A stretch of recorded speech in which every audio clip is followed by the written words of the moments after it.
good morning. How's everybody doing? It's an interesting Thursday. It's an interesting Thursday. So good morning, everybody. I'm Abe Nadimi, and we are here at the Kinetic Experience. We are here in Dallas, Texas, and welcome. Our URL is www.thekineticexperience.com, and you can find us on Twitch, you can find us on YouTube, and we are also broadcasting this to Facebook simultaneously to Twitch this time. Is that right? Yeah. All right. So I'm Abe. Emily Francis. Stephen Ellis. And today our topic is money. Income. Money, finances. So on our wealth wheel, we have 10 life resources. The definition of wealth is defined as having an abundance of possessions, an abundance of property, resources, and of course also money. So when we think of resources, sometimes, it's very easy to think of resources as being like concrete and steel and gold and things like that. But we think as an individual, the resources that you use to build your life include things like your purpose and your finances, the money part, right? And love and creativity, vulnerability, enrichment. There's all these different things, and we have a total of 10 of them.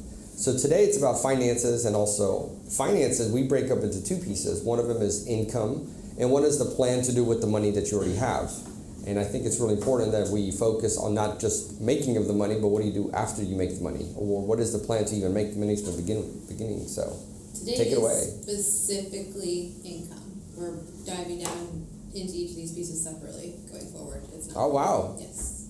We're changing things live on the fly, so here we go. No, we weren't. We did this yesterday, but nobody was listening to me when I kept saying it. So we just did all of it. So we're only focused on specifically income. Yes. All So right. that way we can kind of Awesome. split our attention and we can really dive into it and get a lot of good feedback. Well, speaking of splitting attention, I'm going to try to be monitoring the Facebooks and the Twitch, and so all the fun stuff of also doing a live show. So good stuff. Yay. So what do you think about income, and what do you think about your income? Never mind, I don't even want to hear that one. Well, hold on, let me get all of my caffeinated beverages because it's going to... Let's not talk. You might want to sit down for this. Let's not talk about, because I'm part of that one. I believe my income will grow with our company, and I am dedicated to being a part of that process. That's a great way to look at that. She's Plus, like, help again- me. Her resume is at Emily Francis. No, just joking. Yeah, basically. Follow me on LinkedIn. Actually, I guess you could, but yeah. No, I mean, income is obviously very important because people do, generally speaking, need some form of income, i.e. money, to do things. It's just how much of the money do you need to do the things you want to do, and then kind of make sure your goals and vision and reality all kind of align and work out. Yeah, absolutely. I don't think your microphone is on. It is? We have a little technical difficulty, guys. Just 1 second. Listen. For some reason it went off. No, it's alright. Can you hear now? What about now? It should be working right now. Okay, cool. Do the sound check. Check. Do that cool sound check you do whenever the cameras are not rolling live. That's the great thing about Emily. She just get going. So another one. Yeah. I don't even have to know what we're talking about, but something will come out of my mouth. Yeah, I mean, I guess that's kind of my thought on income. For me at least, there's always, room for improving that aspect of my life because I'm really excited about the planning part when we talk about that at some point, just how to make what money I do have work for me because I'm bad about giving it away and not using it in a smart way so that there's more of it later. Well, income is a big deal, and it directly ties, I think, to the vision of your life. Mm-hmm. And it's a really touchy subject because it's one of the topics that's very easy to get into a scarcity mindset or having those scarcity conversations. Yeah. Right? It's like, I don't have enough money and I need too much, or I need more money, but exactly why do you need more money, or all of these things. And I think it's fascinating how much we spend focusing on money and how little we actually methodically understand it or methodically think about it or actually think through what are we actually doing with the money anyways. I mean, at what point is money driving somebody for the sake of driving to create money, to create a situation where you're miserably rich. Yeah, knowing you need it and you must have it, but then in the process you've lost out on everything else that makes Go through a life feel full. Go through the definition of miserably rich again. Well, to me, miserably rich, I mean, this conversation actually happened with one of our clients. They have a public utility company. And fascinating is that all of a sudden, so they worked on this business for a long time. You know, I'm thinking like 12 years. And all of a sudden, the business is starting to make some damn good money. And hey, thanks for you guys joining in. Fakri, good to see you, bro. Kelly, Aaron, good to see you guys. Thank you for joining us. So all of a sudden, after like 20 years, they're starting to make some pretty good, or 10 years, they're starting to make some really good money. So it was kind of like going from struggle to like, oh man, I got lots of money. I have more money than I know what to do with all of a sudden. And then really what happened is that when the stress of not having to make money showed up, or like, wow, next year I could make more money in total profit than I made in the last 10 years. What am I going to do? Like, why am I going to work? There's no longer a struggle. So the minute that you don't have to struggle for the money, all of a sudden you can look up and take a breather. And then if you're like, wow, I have this is not aligned. I'm not having impact that I'm wanting in my life. I'm really not having that much fun. Blah, blah, blah. All of a sudden, it's easy to become miserably rich. You got a pile of money and no life to live. And that's something that we don't want to create in entrepreneurs or individuals that we work with, and that's why we have the wealth wheel. So it's a conversation of course, money is important. Of course, that's part of it. But what else are you doing in your life, and why are you even making the money? You know, some people have a desire for, getting specific items in their life and purchasing things. But at what point is that driving them to a degree, and what is actually the reason for that? So, what do you think, Stephen? I mean, yeah, I do believe that is a rarefied subset of the population. But I agree that is definitely something that comes up once you remove the stress of, okay, how do I continue to make money in a reliable way? Then it's like, okay, the next question is obviously what do you do with it? Right. Once you're past that paycheck to paycheck, oh my God, I hope this doesn't go through before midnight type of life, then you're doing okay. Well, there was a number, I think it's something to the effect like 70,000. I think it was at the time was 70,000. The number might be a little bit higher now with inflation. So after about $70,000, the wealth didn't actually create that much more happiness individual. The income didn't create. So below a number, like having more money legitimately makes you happier or makes your life easier. But after a certain threshold, it's not really there anymore. And so then you start driving income into the $100,000 or $200,000 income. Based on the study, it's not actually returning you twice as much joy. Yeah. So then why are you making all that money, and what is the actual purpose of it? Right. So, and that goes back to our conversation I think we actually had yesterday, which is around purpose. Mm-hmm. So, what but anyways, part does income play in your purpose? Is it a huge factor, or is it not really a factor? There's also something that is, I feel, slightly unique. I would say it's unique to us here in the United States to a lesser degree. It's also some of the things that I've heard talked about across the pond over in the UK when I look at like some of their personal finance publications and listen to podcasts from people over there, is that the general population is very divorced from the reality of money and how money operates.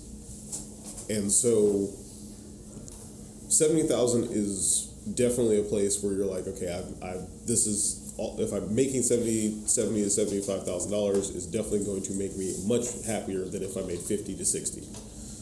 What most people don't realize is that's happy within a certain window. what do you mean?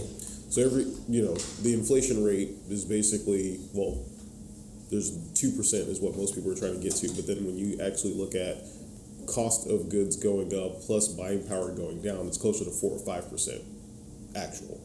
So that means that every year that 70,000 buys 4 to 5% less, and that gets compounded over time. So that's real. Like I think we need to talk about that for a second, because it's very easy to that like boiling the frog thing happens here. Yes. Where if you don't realize that inflation is a real thing that is happening to you, right? Yeah. If you go into a job and you get whatever 50,000, so you get a 3% raise at the end of the year, and that makes you now you're making 51.5. You have not actually got a raise. No. You have not actually received the raise. What you actually have received is an inflation adjustment, and so your income actually is the same buying power. Yes. Same thing with like the cost of living raises, which I don't think really happen consistently anymore. I haven't really seen. Well, especially in areas like North Texas where cost of living has grown significantly faster, I would say, in the last 5 years than it did in the first 10 or 15 years I lived up here. Yeah. So. And those are the things, and then also there's an age range where that 70,000 makes a lot of sense, and then there's an age range where it doesn't. So 70,000 for like a single or like a couple with no kids. That's a completely different Great. conversation than 70,000 when you have 3 or 4 kids and you're like 45 plus, Right. And your job prospects are not the same as like someone that's like, oh, I can go reinvent myself. I mean, you can't always go reinvent yourself, So, do you know about the rat race? Be more specific in how you're using it, because I'm aware of the concept of it, but okay. It was also a fantastic movie. Okay, yes. you're really right. good movie. What do you know of the rat race in the form of finances and income and personal income? I mean, just you're constantly running and running and running. You don't know what you're running towards. I mean, no, Okay. I guess not. What do you? Explain it. Yeah, there needs to be a specific definition. Well, but as far as I understand the rat race, as I've realized it, if you're not earning basically $5,000 to $7,000 more every single year, you're actually going backwards. Okay, so the rat race as it's taught normally is that your income is derived by your efforts, right? And so your efforts go create the income. The income comes into your life. You spend the money, and then you go back to a job, and you spend your time. And you cannot get out. You are selling time for money. Okay. Yeah. Right? Which is what you're doing right now. So to get out of the rat, you're getting a really good deal. I'm getting a great deal. That's absolutely for sure. Now, so what happens in the rat race is that when you're consistently only bringing your income from the form of trading time for money, you can't get out of the race. At the the most you could possibly do would be 24 hours a day. You can only do that for a couple of days before you turn into a hot. But that's exactly what it is. As long as you're trading time for money, and that is the only source of income that you have, you will consistently have to work forever. Right. Yeah. Right. So when you there's a few business owners that are here that I've been watching here. So when you create a business, that the business turns around and gives you money, then all of a sudden you don't have to work for the money that you have necessarily. Now you may want to. Of course, that's why you see people that sell out an organization, like Elon Musk sells out of PayPal and he still's working. He keeps on working. He loves what he's doing, right? Or in the case of even myself, I mean, that there's a draw that I get from Social Smoke. It doesn't require me to have to go in there anymore because I was an investor and so forth. It completely gets you out of this idea that money only shows up when you work, and definitely only shows up when you work on a per hour basis. So, one of my big passions is working with individuals for them to get out of the rat race, and the ramp up phase to go from where they're at now to getting out of the rat race. It's pretty substantial. I mean, it's a big difference because now all of a sudden money starts to be looked at as a tool to create the income producing asset that you would have, or get an income producing asset. And then all of a sudden, then you start looking at money as really, I mean, it becomes now a tool. It's like, okay, now I have this much, how can I deploy it to turn around and actually create income in the future? So there's a difference between even investing in stocks that just raise in value versus ones that produce income. Yes. We talk about that one all the time. Yeah, that is a fundamental. There's a fundamental component to not being in the rat race. Is always making sure that you have assets that continue to produce and that don't have a cliff, right? Like there's no point where they say, oh, this produces for 5 years and then it's done, or this produces for 10 years and then it's done, because then you're in farming mode where you have to continually set those up to then keep them going. Which is interesting because that's actually some of the stuff that gets incorporated into the psychology for selling MLMs. A lot of people get this idea that the MLM will produce forever and that their efforts will always be infinitely compensated. which is statistically impossible because MLMs is a sales game. So unless you're bringing in new clients, new customers, in some manner, if someone's not paying for the products, then there's not an indefinite run. Right. But because it is abstracted out, people don't realize it's like the same, like the half-life on a TV. Like your 4K TV when it first came out, now is worth $400, but when it came out, it was $4,000. Same thing in some of those product businesses where like that product has a half-life, and like depending on where you are in the cycle, you may get in at 400 and there is no return ever. Yeah, especially with a lot of it being network based. I mean, your network is tapped out. You might have been the last person in your friend group who finally signed up to do this. That's actually a great way of gauging whether or not you should jump into any specific type of business. If it's network based and no one that you know is involved in any aspect of this business and has any interest in it, then that's probably not the best business for you to specifically be in, unless you know where to cultivate more people, a new network, because your friends will hate you the minute you start trying to convert them. Okay, so let's actually talk about this particular part of income as it relates to getting out of the rat race. Yeah. So if your goal is to ever get in that situation where you get what's called mailbox money just shows up that doesn't require you to go out to actually work for it. I will tell you, the first time that happens, that is the most simultaneously liberating and in a lot of people simultaneously soul-crushing moments, because all of a sudden they don't have to struggle anymore to make money. And I think a lot of people's identities are tied up in work. 100%. Like my job is who I am. So if I'm not having to do a work, who am I? What's happening? It is extremely common for entrepreneurs that get to that level to all of a sudden go through a tailspin. And all of it, and that goes back to, I don't really know what I'm doing anymore. I don't know what I want to do, because now I don't have to actually work to make money.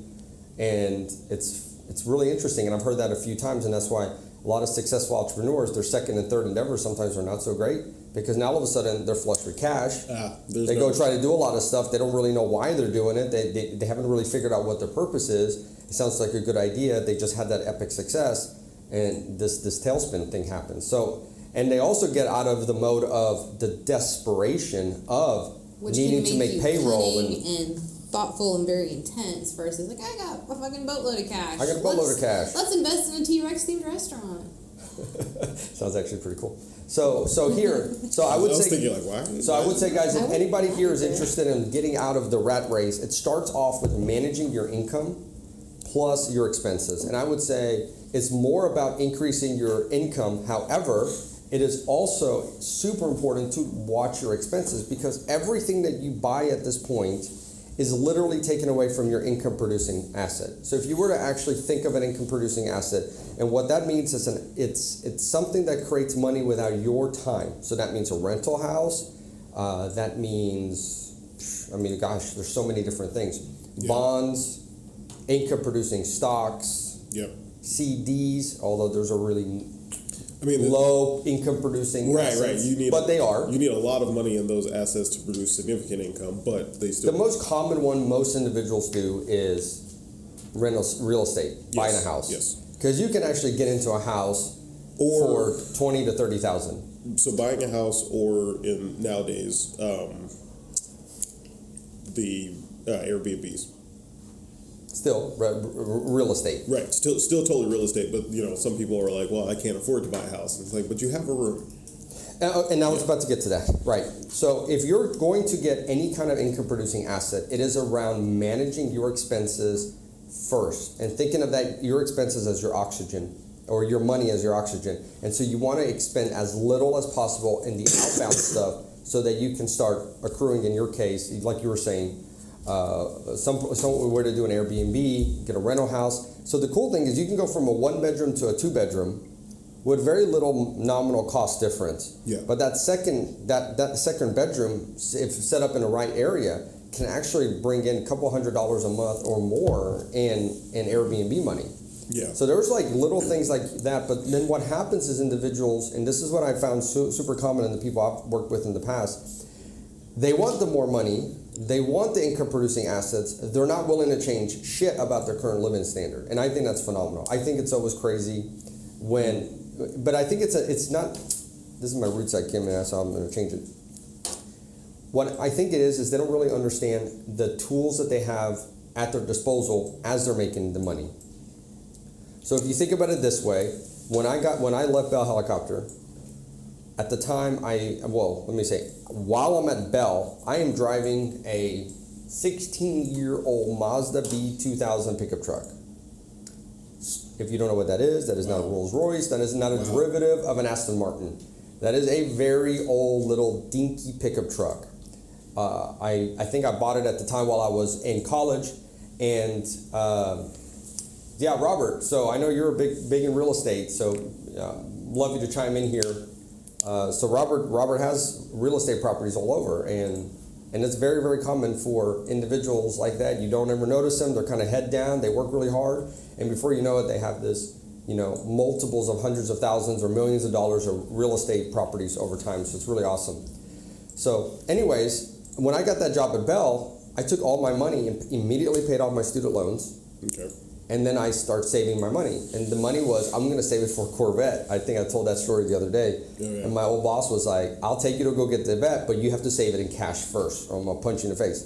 So I'm like, okay. So started saving the money that ended up going into social smoke and investing in social smoke, which is now an income producing asset, right, for me. But it is really around having all that money. So as a 24-year-old, 23-year-old, I think it was, no, even earlier, I was making $55,000 in 2001. Right. I could have bought a new car. I could have bought a bunch of new clothes. I could have bought a new watch. I could have bought all that stuff, which is extremely standard. But instead, I lived actually in a one-bedroom apartment that was not in the fanciest part of town, and I saved my money.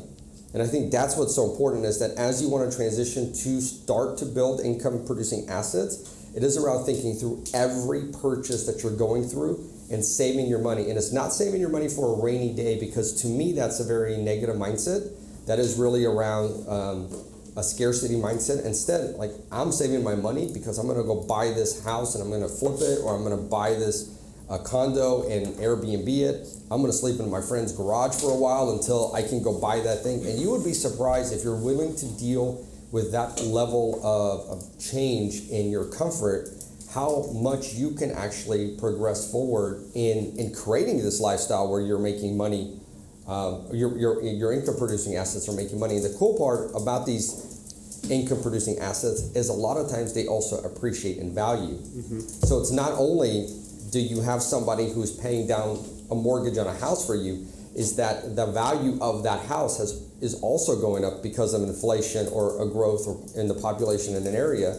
And so now 15 years, 20 years down the road, you have $300, $400, $500,000 sitting there, just sitting there, which you can then basically extract the money from that and go buy more. And you just get into this mode where you're not working for the money. You get to work because it's fun and what you do what you want to do. And I think that is fucking freedom. So that's what we should be talking about. So we've used the example of real estate. There's also another example that a lot of people I don't think they have thought about at this point, but it's available because of technology. So both me and you use Robinhood. Yep. Right, which lets you invest in stocks, at any amount. So you can buy one share of something. You can also buy 50,000 shares of something. But because of that, so the easiest, laziest investment you can make is an ETF, exchange traded fund, which most of the time those are commonly called index funds, and those index funds tend to track the entirety of the market.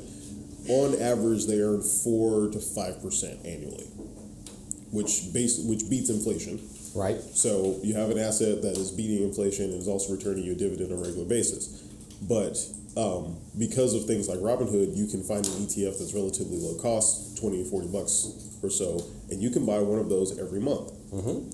So where this kind of interestingly comes together is when I was working at UPS, they did a whole union meeting. And one of the things that all the union reps tell everyone is save $20 every week, because you get paid weekly at UPS. So save $20 of every check. It's like, no matter what happens, you get to retire in 20 years at UPS. And if you save $20 a week from the time you start until the time you retire, you put $1 million in the bank. It's phenomenal, isn't it? So if you do the same thing with an ETF, let's say that the real estate thing doesn't work out. Let's say that your job stagnates, everything else. If you're just doing that consistent savings piece, but not saving in the sense of rainy day fund, but putting it into that investment piece, then those dividends will build up and then it'll compound for you, and then you will still hit the point where you're out of the rat race, regardless of whether or not you've actually like fundamentally changed the life. Yeah, it's incredible. I was going to say there's a lot of free kind of budget tools, some that you can kind of link to your bank accounts. I use Mint. Mm-hmm. Just connecting all my accounts to that, it was horrifying to see how much just random money was just like going to wherever. Like my fees, food budget for 2 people. Yes, was fees, like, subscription, food. Those are the biggest.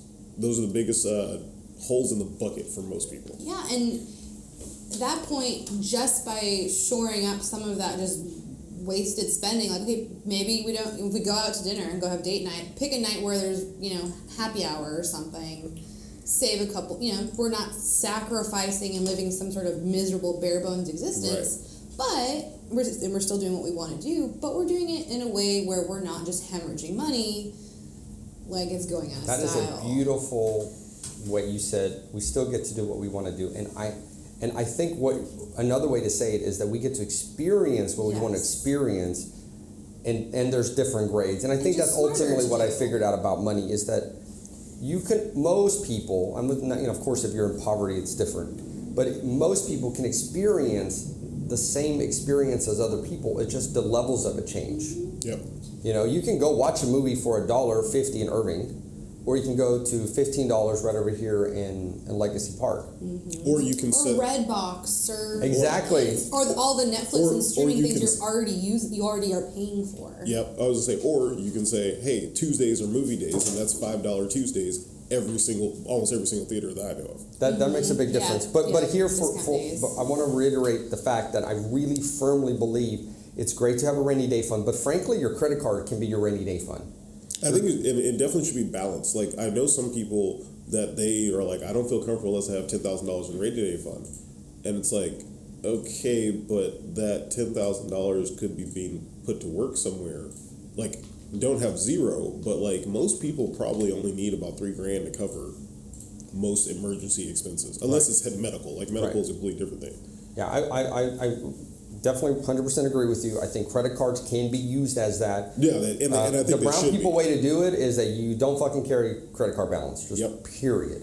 And if you do, that's the last resort, right? And so you have the other money. The other money is sitting in income producing assets or getting ready for an income producing assets. So I pulled a website up here. There was just a rank of different ones of income producing assets. So certificate of deposits, meaning you put your money in the bank, they give you a higher return yield, and so that money, but it's nominal right now. You're talking about 3%, 4%. It's really nothing. Income, fixed income or bonds, those are another one. Mm-hmm. Physical real estate, peer-to-peer lending. So peer-to-peer lending is a thing. Yeah. There's an organization called Lending Club, and if you have a lot of money, you can give it to them, and then you can work through loaning your money out to somebody like me, and then you get a percentage. What's the smallest amount that you can get into Lending Club with? Let's see. I don't know that 100%, but I just see this little article. This little line here says to produce $10,000 a month, annual passive income. That's about $800 a month. Mm-hmm. At 7%, you need to invest $142,000. It's a lot of dough. There's a lot of dough. Dividend investing. So that means buying a stock that kicks out a dividend. So there's lots of them that do that. That's really not, your high-tech stocks. Those are called appreciation stocks. But your income-producing stocks would be like Cisco or Boeing and Caterpillar, Target, Walmart, McDonald's. So you invest in the stock. Your goal is, of course, appreciation. But that's really not your goal in any kind of a short term. Your goal is that it just cranks you out money. Every quarter, they'll put more money in your account and just reinvest that money. Private equity investing, that's basically investing in startup companies and companies that are not publicly traded. And of course, creating your own products. Real estate crowdsourcing, so you can get together and form a buying group on real estate. And so those are all the different ways that you can create passive income.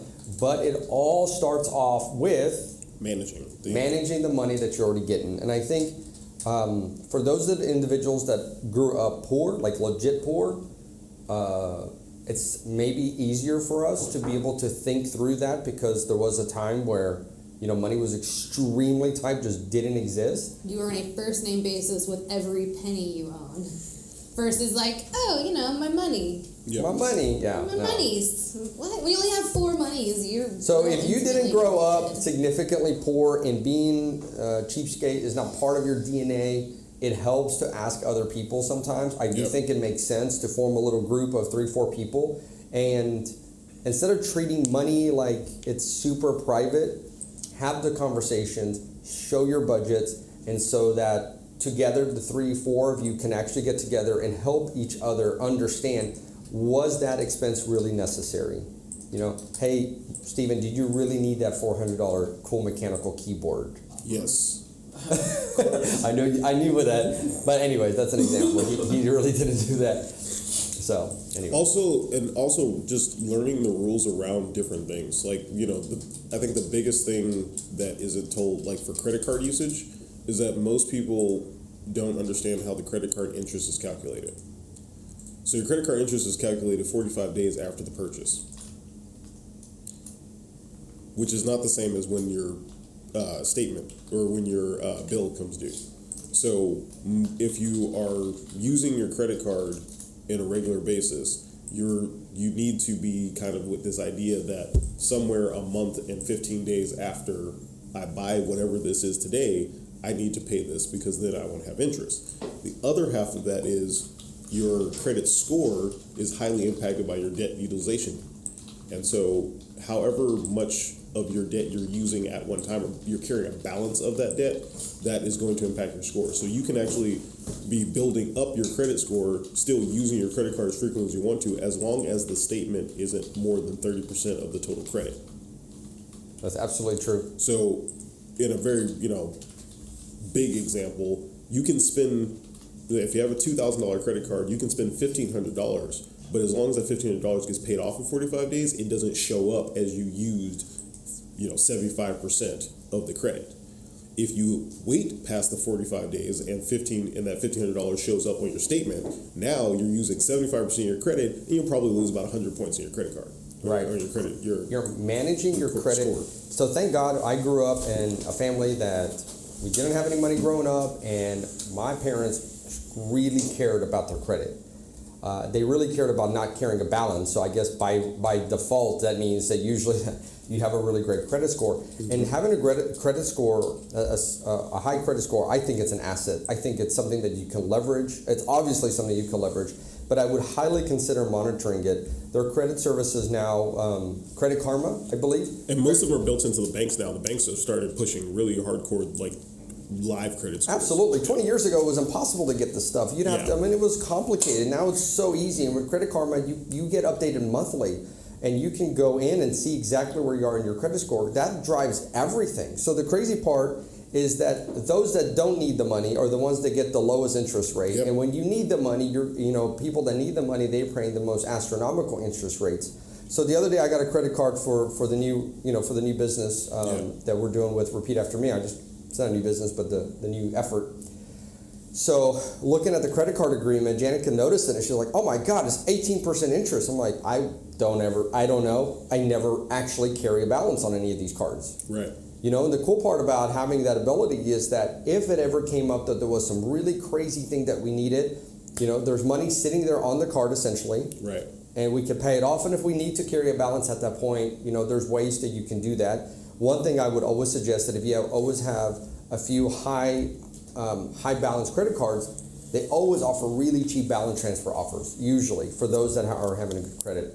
And there are really good credit repair services that are out there that can actually help you whittle this down. But I think it's so important, and it cripples. I've seen this cripple small businesses and entrepreneurs that are getting their business going, and all of a sudden you get to this point where you're like, I need money. Especially if you're in a product-based business. Can I have one of those books, please? So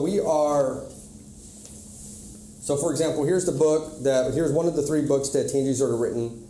And right now, we're able to source these from Amazon, delivered to our house for about $4.70. You know, we're retailing them for $10. Obviously, that's that's a nice margin, but it's not really that great. Now all of a sudden we are now sourcing from overseas, or actually would love to find a U.S. based company that we can get these down to like the $1.50 range. We already got one priced about that. Well, guess what? They want 1,000-piece minimum order per flavor. We have 6 different styles of these books. We have 3 books, and then they're each translated both in English and in Spanish. So all of a sudden, you're looking at a $7,000 or $8,000 order just to bring the books in, right? So I think it's so important that cash flow becomes a huge issue. Being able to source that money. If I don't have that money in the bank, I could potentially use my credit card. I could potentially go get a loan because my credit score is high. But it's also one of the things where if you start a business and your business is bringing in income because you're selling a product, right? So you've gone over the hurdle of, I need to figure out what I'm going to do, and then I need to find customers, and then I need to find customers that'll buy from me. So you're past all 3 of those, and you're bringing in cash. The worst thing you can do as a business owner is then operate purely in cash the entire time, because when you need credit, it will not be there. You have to build credit way before you need it. Absolutely. That is a really, really wonderful I've seen it. Like, point. you do not know how many people I know that are like in real estate that operate purely in cash. Like, we flip a house or rent comes in, they go and pay the subcontractors and maintenance and everything else. But it's like, we made money, so now we're going to pay out the money. I think when you start realizing that you're pretty good at what you're doing, you should consider leverage, and that would mean taking loans. Yes. I think some people, in my opinion, take loans out while they're still in the very baby phase of learning the craft. And the cool part about money is all it is it's an accelerant, it's a tool. So Yes. if you're going down in your business in a downward projection, a lot of times money will just ram you right into the ground faster. Or on the flip side, if you're on an upward projection, money will speed up everything so much faster. Yeah. So I'd like you to consider money as that versus, the actual savior. Money usually is not the savior of most businesses and of most people, depending on what's going on. Because if you have a great business model, you have a great demand of your clients. Yes, money could be really amazing for you. If you have an awesome supply chain, you have a good system, because all of a sudden the business can ramp up so fast. And if you don't have the good systems behind you, they'll crush you. And also, the cash is your tool to operate the business, but the methods for operation should probably be abstracted from your actual Dude, cash. look at this comment. I've actually purchased properties with balance spread out over credit cards. Yep. Okay, that means awesome. That means obviously super amazing credit score plus very high balance credit cards, I would imagine. But you can get to the good credit score by making sure that you utilize your cash to do that for you. Yes, it's amazing. And that Wrote it out for a year, no interest, then refinance it. Wow, now that is that. But those are pro level moves. Yeah, I was gonna say, like, this is a pro level move. Highly suggest that. That is an awesome way to use your credit. That is an awesome way to get leverage. Yeah, that's pretty awesome. I'm proud of that one. Because that right there, that will probably net an additional $30,000 to $50,000 when it's all said and done, because no interest. That's That's so baller. And then based on the type of credit cards you'd be able to actually do that with, most of the time they have very good point programs. So that's also Probably about some miles. a decent right? amount of miles and points that go in there. So there's secondary and tertiary benefits that come to that. Yeah, that's super awesome. I'm not gonna lie, a lot of social smoke was built on our credit cards. And it was really just a balance transfer offer. So we buy some product, we buy inventory, basically, Right. and then do a balance transfer offer. So we're not paying the 18%, and we were floating that amount, and so it made a big difference. And Yeah. a lot of them were 0%, or at the time they were. And this is also what big companies do, right? That's the other part of this, is that big major companies, they do it in one or two ways. They either do it by using a finance company that will basically write them lines of credit and let them leverage that stuff and keep their cash in a bank account that earns interest, or they put massive amounts of net payables on their suppliers. And I think that's what a lot of new business owners That's wonderful. Can you talk know. about that? Yeah, they don't know that going in. When you're competing against a bigger company, most of the time the company's payment terms for their suppliers is completely different than your payment terms. As a new business owner, you have to buy product, and you're probably paying for that product up front, and then you're selling and hoping to make a profit on it. Bigger companies are getting the product on the promise that they will pay, usually somewhere 90 days later, and then they're selling the product and then making their profit. That is a phenomenal point. We recently worked with a company out of Florida, and she constantly paid her invoices at the time of invoicing. And I was like, why don't you request net terms? What's that? Oh my God. Okay. So if you have a business, you can very often reach out to your vendor and ask for payment terms. Sometimes it's net 15, sometimes it's COD, sometimes it's of course net 30, and then you go on. The bigger you are, the more successful you are, the more they want your business, then the more you can request lean on them / push them around / bully them / Walmart, for example. I think their payment terms is a net 185. 180, right? 185. Yeah. For you guys doing the math there, that is 6 months. So you have to be really in a good financial position to even deal with a company like Walmart or Costco. So if you get an opportunity to work with a company like that, a lot of times you may need to step back and say, we're not ready to work with you, because they will literally drag out 6 months worth of inventory. And God forbid that it's not even 6 months. It's like, what if your product takes off? Right? And they're like, cool, we need double the order that we did in January. And you're like, oh my God, how? And then most of the terms of payment are contingent on you continuing the supply. So let's say that you get a contract from Costco and they say the cool is great, and in month 3 you can't deliver. Now you don't get paid for what you've already put out. What do you mean? They don't have to pay you for the product that you've already delivered if you don't fulfill the whole contract. Really? Yeah. Yeah. Because it also puts them in I guess, wow, that's incredible. So these are all different things about managing your income and managing your flow. And of course, managing the income producing assets that you have, right? So in this case, this is a business that you have that's producing assets, and all of a sudden, oh my gosh. Yeah. Right. And this, a lot of this applies to physical assets. This is a funny comment from Kirk. Net whenever we feel like it. And that's kind of common too sometimes. You can get in a situation where you have extended now net terms. As your business grows, sometimes that's required. And you're like, hey, what happened to that net 15? It's now net 95. And that happens. I would say, from a running a business perspective, this is the exact opposite of what I just said. Think very carefully about extending net terms, because it'll directly impact your financial situation. Yep. It impacts your cash flow. It impacts your income. And what we used to say is like, we're not a bank. Go to Chase, go to Barclays, whatever, go get your money from them and then send it to us, and then you have a great relationship with your bank and not us, because we're a producer of product, we're not a bank. Yep. And we're a small company, and we cannot float $200,000 invoices. It's not even possible. Because on the flip side, what would happen is that if we don't get paid, it's not that you lose $60,000. What you lose is the amount of sales needed to generate the $60,000 of profit. So you're talking about, you might wipe out $500,000 of sales. Yep. In a situation like that. So especially if you're close to your operational capacity. Even worse. Like if you're pretty much producing as much as you possibly can produce, and you have one client that doesn't pay, it's not like you can go fill that client quickly somewhere else. Right. So I think it's a good idea to run around and talk about different crafty ways you've made money in the past. How's that? Let's keep it legal, Emily. She's like, I have nothing now. I mean, does it count if it was gray area, but it was? Yeah, you can do whatever you want. No, I'm just joking. I mean, I sold my little sister's Girl Scout troops. When I was in high school, I wasn't in a troop because I was, didn't want to do one. So I just kind of marked up Girl Scout cookies and sold them in high school, and sold so many friggin' cookies, like the whole troop got to go to like Girl Scout camp. Because was that not allowed? No, I mean, you're supposed to sell it as like, this is how much cookies cost, and then like Girl Scout. Were you doing like eBay or auctioning it off to like I mean, the starving like, teenage friends? Let's say whatever maybe back then it was like $3.50 a box. I think I was selling for like $5 a box or something. And you?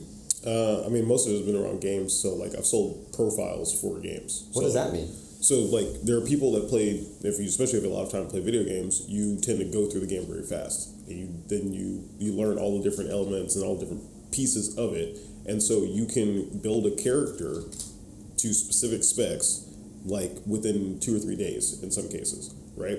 So there are people that they go on, they kind of try to ban this in a lot of cases nowadays, but like early days World of Warcraft, this was a thing. You go in and create a character with a specific, email for this character. You go level them up to the max level, and then you would go on the message board and say, hey, I've got this character for X amount, PayPal me $30 and you can have it. Wow, that's incredible. So that's one way.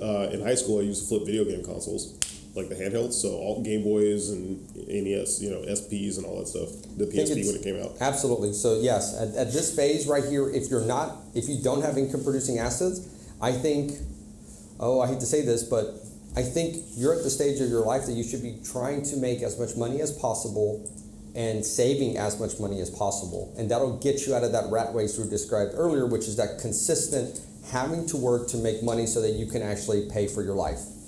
So flipping games is really awesome.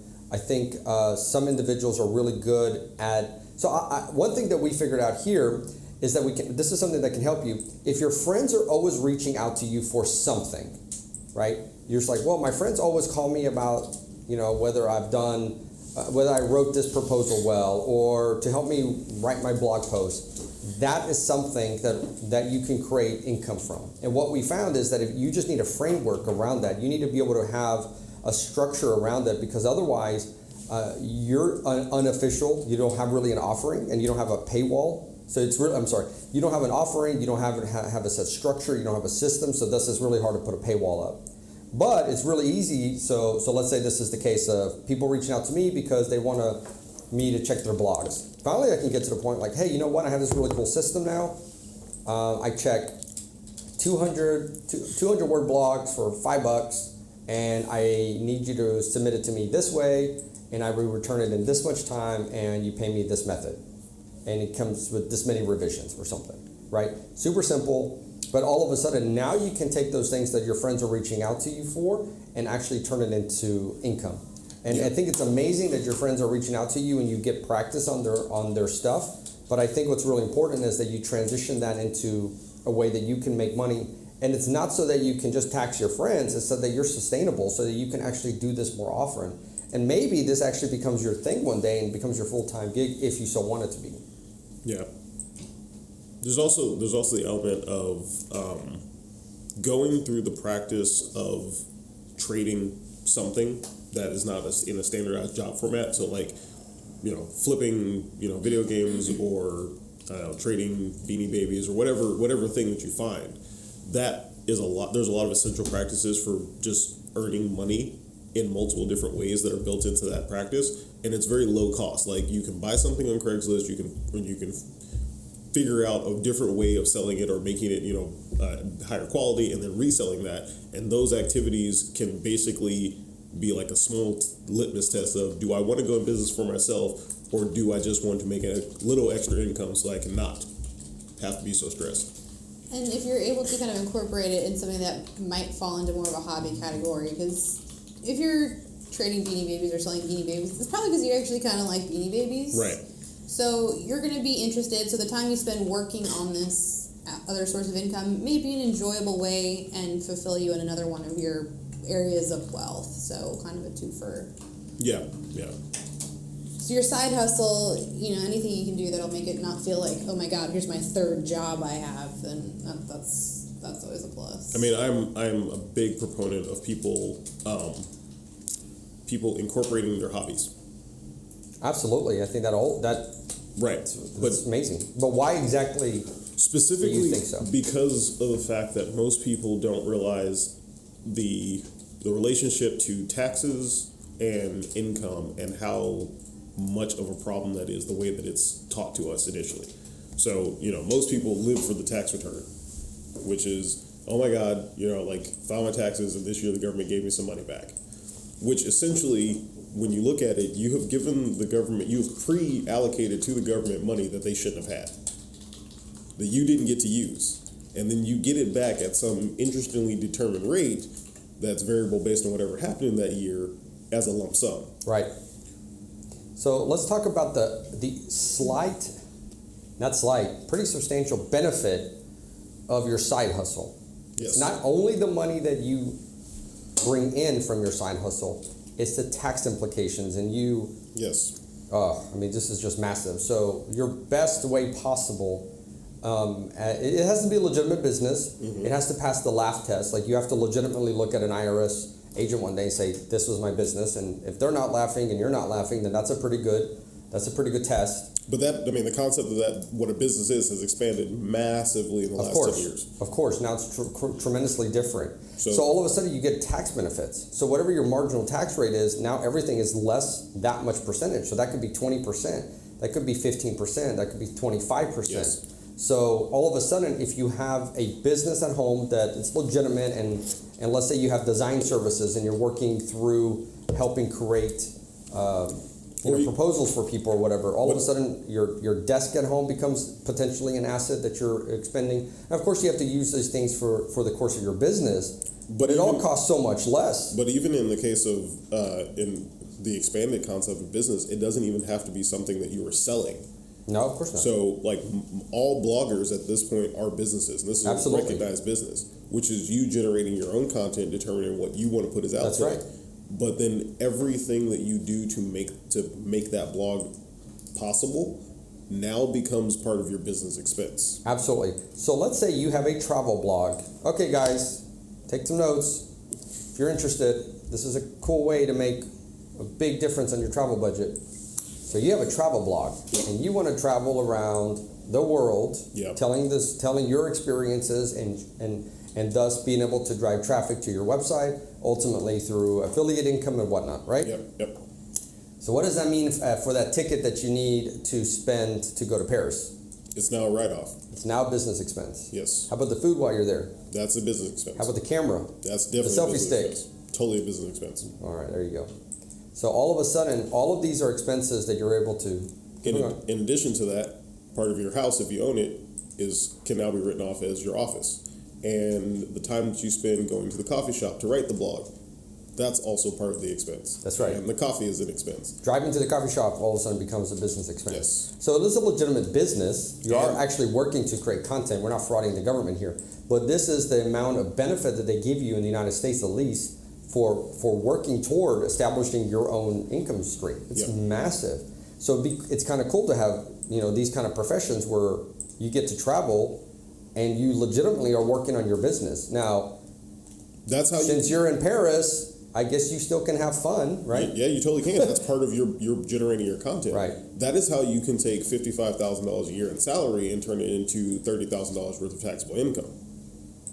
It's really awesome. Because, and most people, if you look at the amount of spending that you have to spend for your life anyway, and you take those activities and route them through the act of running this business, you now moved lunches into business expenses and like dinners with clients or dinners with other bloggers as you're networking. There's just a lot of ways that you can set that up so that the money you were already going to spend now is helping to build your business, which is now bringing down your taxable income. This is a really big, massive thing that a standard citizen doesn't realize and doesn't use to their advantage. And so many people have a side hustle now. Yes. So many people are doing things on the side, and yet because without spending a little bit of money and a little bit of time to set up this framework for themselves, they lose out on this massive tax benefit. And it's not about buying, it's not about frauding the government. This is like legitimate structures that are set up for you. These are the things that people who have more money are knowing to do. And also have the ability to pay people to do so that it is a bit easier for them. So when people talk about taxes in the United States, we do have one of the lowest effective tax rates. Right. Because you if you're a high income, $250K plus, you're supposed to pay 37% in taxes. But once you do all of the activities that are involved in that and all the incorporation and you have a great tax attorney like Brian and you file all the paperwork, you drop down to like 15, 20, maybe 15, 17%. Absolutely. It's a huge difference. It's a huge difference in what you do in paying your taxes. And that's income if you want to call it any other way, right? Yeah, it's totally income. Less taxes paid out is definitely income. Right. Because there's more money that you have to work with, not that you gave to someone else, to the government to do what they're going to do with it. So there you go. So there was an example here where, let's say you are, in this case, in blockchain, and let's say you're not a travel blogger, but there's a blockchain conference in Australia. Same thing applies. Your travel expenses to Australia, your hotel in Australia, your food while it's all part of your travel expenses now. Yes. Now, if you're tacking on a significant amount of days before or after so that you can go to the Great Barrier Reef, that's going to be on you, but the airfare is still the same and so forth. And I mean, it's just amazing. That's how you can split the difference. Yeah, you could. Yeah, and you can do a bunch of different stuff in that because it's really around are you talking about your business in a legitimate way to the people that you're there? Yeah. So, as a consultant, are you doing research to add to your knowledge base for the amount of information you're going to transfer to your clients? Even if you don't have clients, there's a lot of consultants that don't have clients but are consultants. absolutely, they're working to develop their business. They're working to figure out that. They're doing market research. There's so many of them. And again, it's like it's passing the laugh test. Mm-hmm. And I think that's super great. So as far as things to do to save money or things to do, what are things that you found? Or what are areas that you need help in? How's that? I mean, we can go both ways with that. The biggest one is step one is where is my money now? And then at that point it's, okay, do I need both Netflix and Hulu and pick other things? Or do I need cable? Yep. I haven't had cable in forever because I realized, like, one, I can't stand watching commercials, and two, for, $20 for Amazon, and I think got some crazy deal on Hulu, like $12 a year. That's still half of what cable costs. Yep. For something that I don't enjoy watching anyway. Like, even now, if I'm traveling and there's a hotel with cable, I'm like, I can't do this. There's too many commercials. I don't even know. I can't. Yeah, commercial. So it's a whole different you're thing. gonna just be realistic. Don't sacrifice to the point where, like, you're gonna basically relapse and just go on a spending spree because you've cut your life down to, like, not even being enjoyable. Right. But find what you already have that's kind of being duplicated. Do you actually read physical magazines? Do you actually read print magazines or digital magazines? There are places your money is hiding from you that you're like, what? Why did I sign up for this? Right, and I think it goes back to a suggestion that I have around forming a team of people, your little board of directors that you guys can all share your balance sheets with and share these conversations. Because in that case, for example, I may not have thought about that. So if you're like looking at my income, you're like, or going through my expenses, like, why do you have all these magazine Why do you subscriptions? and Tangi both have a Netflix account? Like Stuff like that. Oh shit! I didn't realize that. Yeah, Yeah. a lot of stuff like that. Like, do you actually read this magazine? Well, Or you signed up for, like, the 7-day free trial and then forgot to cancel. it. Super so you've common. been paying for Apple Music forever. super common. So if you can have like $100 in a month, $100, all of a sudden you're talking about $1,200 a year. And that's great towards investing in another opportunity. That's $1,200 a year if you could put into some stocks, like you were saying. I mean, there's all of these things and they start adding up. Now, there's also a situation where I would say there's a lot of people in the $55,000 to $70,000 range who have done most of that. They have done most of the paring down to as far as possible, especially if there's a kid in the picture. But there is what I call the income switch, right? So if you've already saved as much as you possibly can, right? That means you've pared down on everything, taking cost of living as far as down it goes, and like you've got the one Netflix account, and you share Hulu with the brother and everything else, like the whole family thing. I pay for Spotify for my entire family, but if you've already done all of that, what I didn't do in that type of situation, because I'm really good at making sure like I'm not bleeding money, but then I swap certain things. So like if I would go out with friends on Friday, I'll take one of those Fridays, instead of going out with the friends, I take the same amount of money I'd spend, once you look at your bar tab, and then put that into stocks. So now every second Friday is Stock Friday, not Bar Friday. You're not changing anything about your life. You're not going without something, but you are switching where the income spend is happening for that week.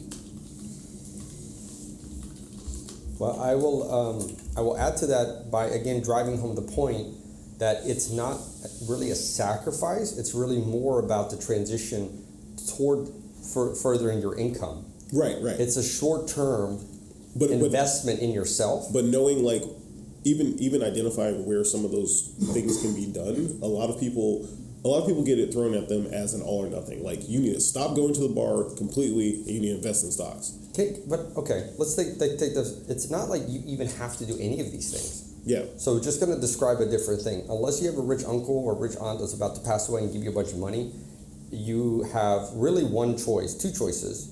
You can work forever in a 9 to 5, hope to get some retirement and Social Security, or you can start to look toward transitioning into an individual has assets that create income for them. And like a freaking caterpillar going to morph to a butterfly, like there is a drastic difference in these two lifestyles, in the way money functions for these individuals. And if you're willing to do with less now, you can have a lot more later. And if you just go back to the way you were in college and you think about it, or to go back, especially if you pay for your school, if time was ever hard for you, if you go back to that mindset, it's really easy to look at your expenses and like, this is bullshit. I don't need this. I mean, if I told you how much money we spent in food a month, it looks like a phone number. And it's the truth. We don't have to go out to eat once a week. When I grew up, going to McDonald's, no fucking shit, by the way, guys, going to McDonald's was going out to eat, and it was a treat that was once every couple of months. We didn't have any money. We can go back to that. When my 4-year-old daughter said sushi was one of her favorite things, I was like, what the shit? Like, I didn't even try sushi till I was like 22 years old. And my dad took me to the sushi restaurant. He was on a business trip. I didn't have that growing up. And it's awesome that my daughter has that, but we don't need that. It's not necessary. Life goes on, and I think parents, especially parents of kids that have had it rough, sometimes feel like, but I want my kids to have all these great things, and that's awesome. But if that's keeping you in the rat race, you're not teaching them how to be free ultimately, because they're stuck to the job and they're stuck to a boss that treats them bad, or they're not happy and they're not fulfilled, versus they get to go to I don't even know, we don't have a word in America for a job or it's something like a hobby that you get paid for because you love it so much. I don't know. Your vocation, to me, sounds like your vocation. Wait, a hobby that you get if you paid love for. what you do and then you go to this building and you do it in there Monday through Friday, that's called work, but it's not the same work that other people go through. Like, it's so fulfilling and it's so fun. This is true. And I want that for everybody that wants to do that. And, if you're single, I'll tell you this one, if you're single and money's a situation for you, start dating your business. I mean, you can be in a bunk bed with a friend, really, and renting a room on an Airbnb, and you drop your expenses from $1,500 a month to $300. But most people don't even need to go that drastically. Most people just need to say, how much would I spend if I just doubled everything I did because I had a significant other? Oh, let me put that somewhere. Let me turn that into my income asset. Absolutely. Because, and then also, if you're in a relationship that you hate, get rid of it, because, it is costing you a lot of money. Yes, that's kind of the truth. And it may not cost you a lot of money up front, because, a lot of people say, well, in the patriarchal society, like, guys pay for things, so it only costs a guy. And then you think about how many people are in therapy for bad relationships, and, like, actually it's going to cost both sides of that relationship no matter what. Absolutely. Plus, I'm, taxed for medical and, hygiene shit at a bizarre, a luxury that I don't want. Did they ever change that? I know there was a bill in the state Senate to get rid of that. What'd you say? There was a bill in the state Senate to get rid of the tax on feminine sanitary products, because they're taxed as luxuries right now. What? Yeah. Across the United States, not just here. Period all over the office is a luxury. Yeah. It's definitely a luxury for me. You don't have that. Yeah. Yeah, but we don't get taxed on razors. No, it's horrible. That's dumb. Yeah. So there's a bunch of laws being. How is that even a thing? Because we were founded in a male-dominated society, and they got to make all the rules, and someone was like, how much money we can make for all the women that. No, that's dumb. Yeah. So, in summary, watch your expenses, make some more money. Ask us questions if you like. If you have any ideas that you need some help on, please let us know. If you're not familiar with the Lean Startup, I would definitely suggest you check that out. There's a great book called Running Lean by Ash Marai. That's an amazing book to give you some ideas of how you can actually get started in your business with with sometimes no money. Sometimes it's just about talking to people and telling them what you're doing. Start creating more income for yourself. And please, all that new income that you have or all that income you found from saving, cutting the multiple Netflix subscriptions in your house or whatever, that money, look toward investing it in an income producing asset and getting in that direction. That means income producing stocks. That means ultimately a private property that you're renting out, means renting out your bedroom, something, so that you can start making money that doesn't require you to work. So that was the summary of today. Anything else, Emily, before we sign off? Literal, real world example. I realized I had 2 Prime accounts because I had signed up for one during Christmas to get presents, so our joint account, they wouldn't show up. So I had basically been paying for 2 Prime accounts for, until I found it and stopped doing it. So random shit like that. It happens. Oh my God. And it's $100 a year. Anything? No, I'm pretty much I am the mint of my personal life. Good. Yeah. And for any of you guys that end up saving at least $10, that's what these books cost. They're on Amazon. That's a shameless plug for these amazing books. Read it to yourself, read it to your kids. Skip your 3 Frappuccinos and buy this book. Oh my God. Yeah, or buy the book. It's called Repeat After Me, You Matter. That's for kids that have been through something traumatic. And we're looking to give at least 7,000 of those books away in 2019 and get them into child advocacy centers, hospitals, police stations, anything where they're interacting with kids that have been through something pretty difficult. So thank you so much for your questions, for your engagement, for everything for joining us here and signing off. Oh, our website, I'm sorry. Our website address is thekineticexperience.com. This video is also live on Twitch. We're at twitch.tv/kineticexptv. Our links are here and also on Instagram at the Kinetic Experience. And on YouTube, we also have our Becoming Da Vinci show. So thank you so much. This is Abe Nadimi. Still Emily Francis. Stephen Ellis. Bye. Bye.